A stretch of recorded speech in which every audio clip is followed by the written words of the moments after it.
Hey, welcome to the first episode of Humans of the Auto World. We're going to be sitting down with Ethan Rosignol, General Manager at Dark Cars Toyota, part of the Dark Cars Automotive Group here in beautiful Washington, D.C. Not only one of the largest Toyota stores in the country, certainly in the Mid-Atlantic region. Ethan's been general manager here for almost 10 years. Prior to that, Ethan and I have known each other for a better part of 13 years throughout the organization. I wanted to sit down with Ethan. Not only is he a great personal friend of mine, a great character, but I know that he's got a lot of insight and a fabulous dealership with a lot of things going on all the time that's extremely diverse. So look forward to having you join us with Ethan Rosignol, General Manager, Dark Cars Toyota.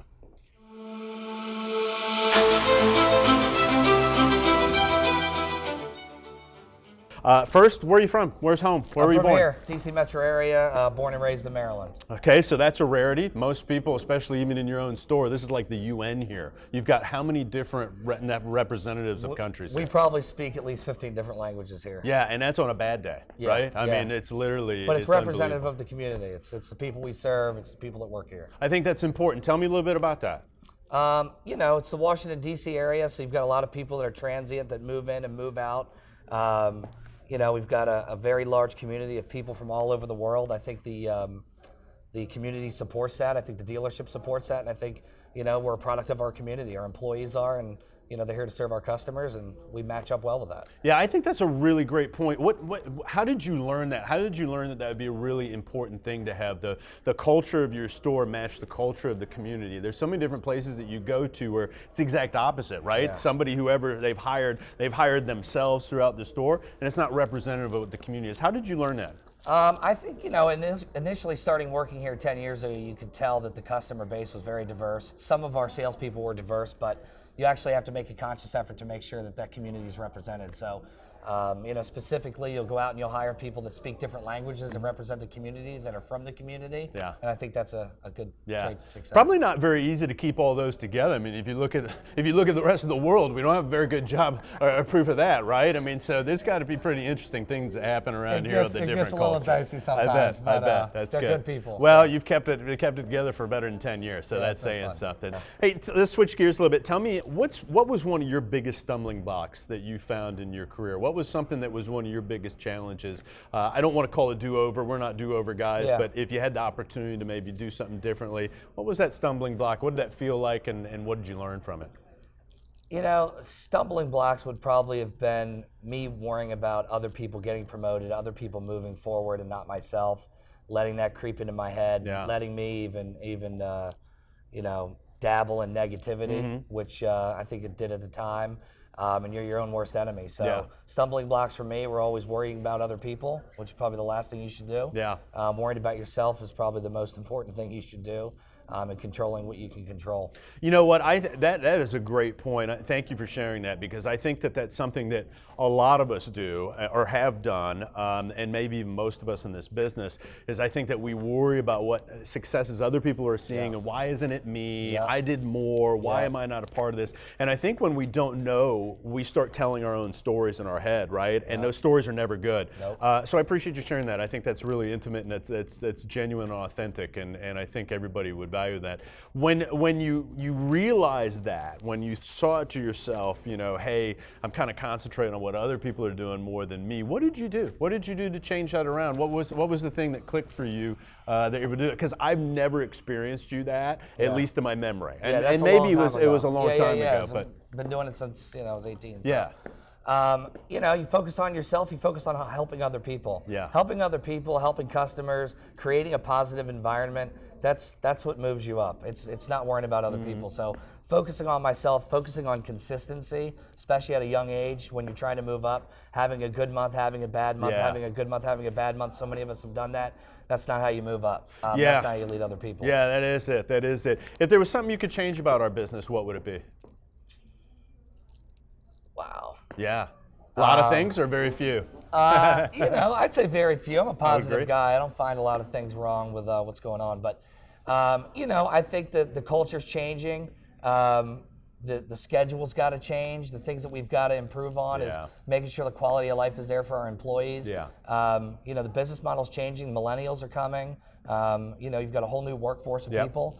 And if you want to be successful moving forward, I think we've got to change that. That's the most important thing. Yeah, I totally agree. I think that's a very insightful thing. Jason Dorsey recently had a book out on the Y generation and how to incorporate them into the workspace. And, look, these are people that their first jobs at 25. Right. You and I started in the car business 16, 18 years old. I mean, that's just what we did. Those people aren't there anymore. They're not motivated like we are.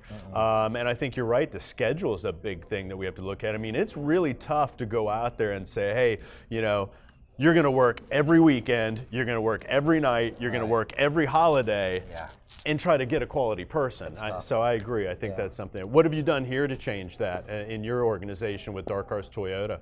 Nobody works a bell to bell unless it's the last day of the month, and that's just because we, got to get it done last day. Yeah. But you've created flexible scheduling. You try to give people, an early day before their day off, a late day after. Something as simple as that makes a big difference for people.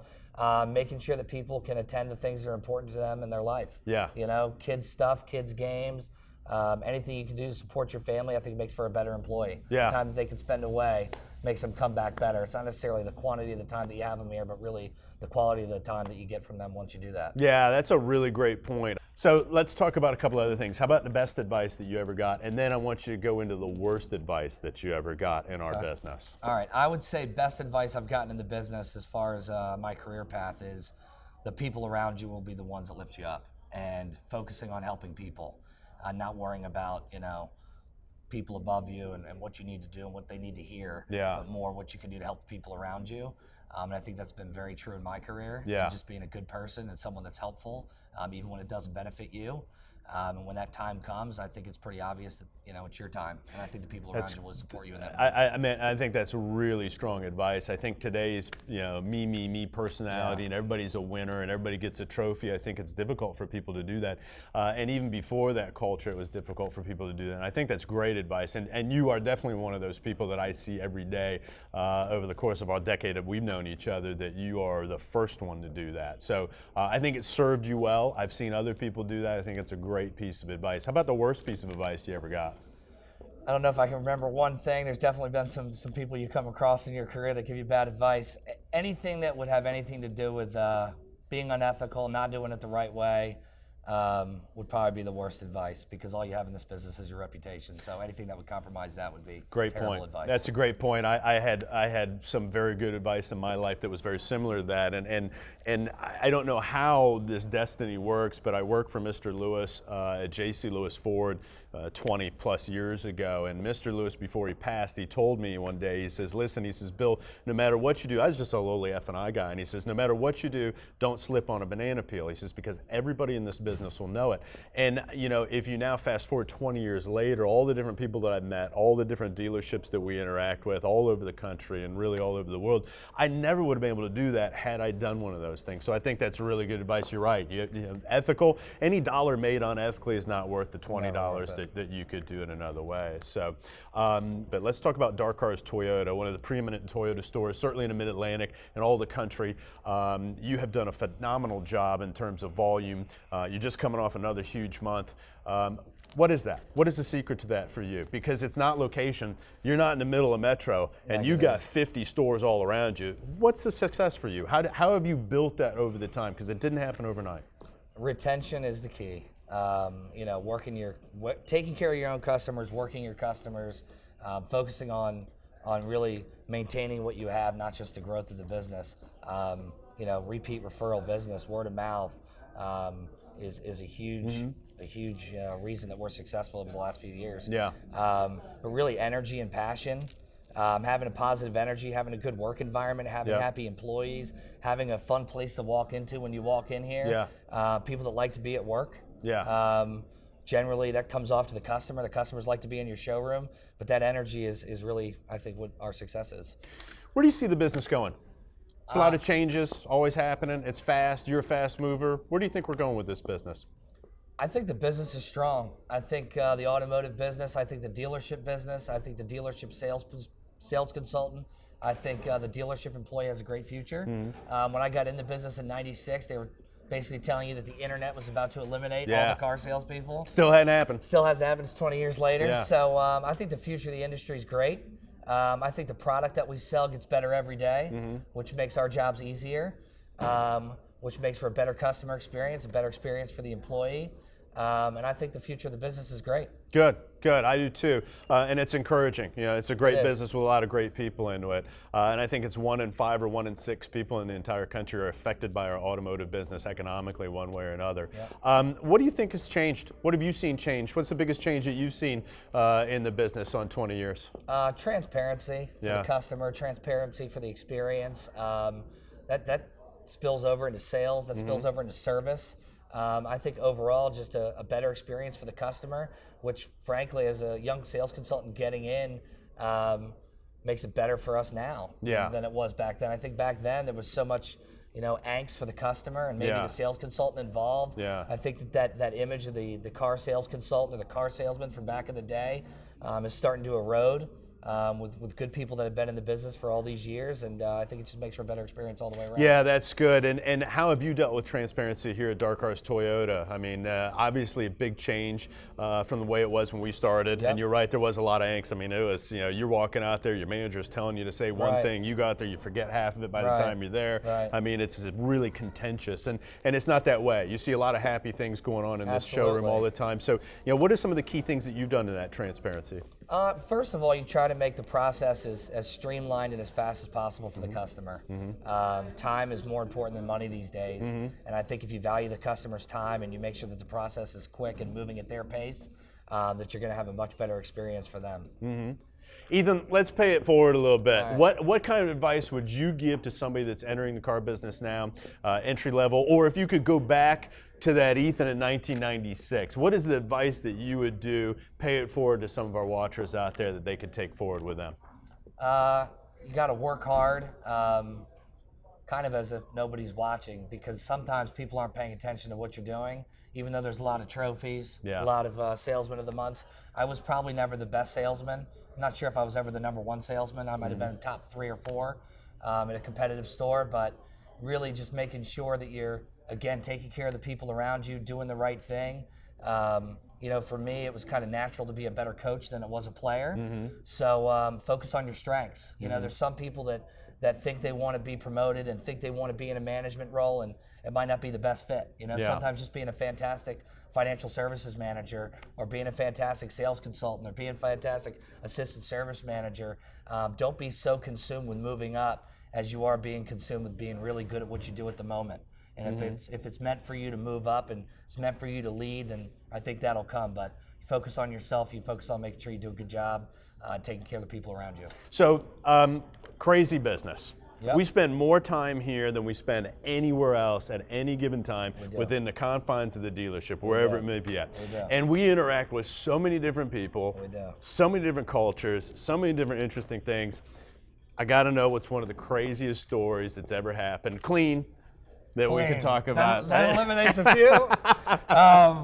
One of the craziest times that I've had in the automotive business was actually Cash for Clunkers. You were probably out of retail by then, but that was a spectacle. That was something like I've never seen. We were selling 30, 40. I think we had a 56 car day. I think we had a 58 car day.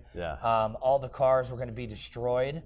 Afterwards, you had to seize the engine. You had to have, notify the government. They come pick up the car and then they destroy it. Okay, the cars could never be used again. So there were some interesting rides over to our overflow lot with those cars. Maybe some bumper cars involved. Maybe a little damage to the merchandise. But moving 30 clunkers out of customer parking to a football field full of cars in the back lot got a little fun. That was few of them smelled like they had goat farms in the back seat. I mean, some had bee swarms in them. If it drove here, we'd do it. So we had one come in with a swarm of bees. That's very good. That's very good. I want to thank you personally, Ethan Rosnell, General Manager, Dark Cars Toyota here in Silver Springs. Not only one of my great personal friends, but a tremendous person and a damn good General Manager and representative of our business. So proud to have known you for all these years. I look forward to a lot of years together still beyond this, watching your success grow. Appreciate you. Appreciate it. Thank you. Good time.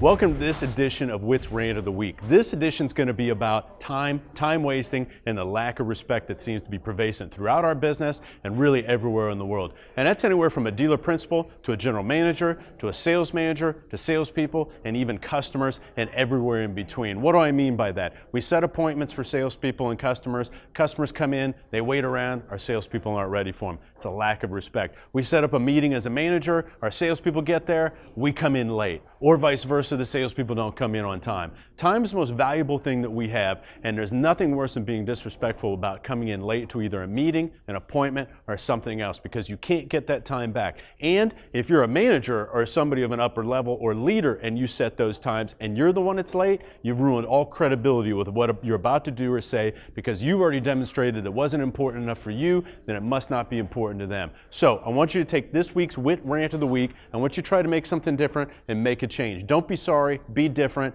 be on time, and when you be on time, be early and be prepared. You'd be amazed at the kind of respect that you'll get, and it eliminates all the pressure that's out there. I want you to send in your contributions, thoughts, or even maybe some things that you want to see or hear about on Witt's Weekly Rant. So if you've got something that's bothering you, you got something that you want to see that changed out there, or you just want some feedback or something else to contribute, please reach out, Instagram, Facebook, or follow me on Twitter, Billy the Kid Witt. Hey, by the way, if we choose your contribution, look for a special gift that we'll send out to you. So make sure you include any of your information before we reach out. Thanks so much. See you on the next edition.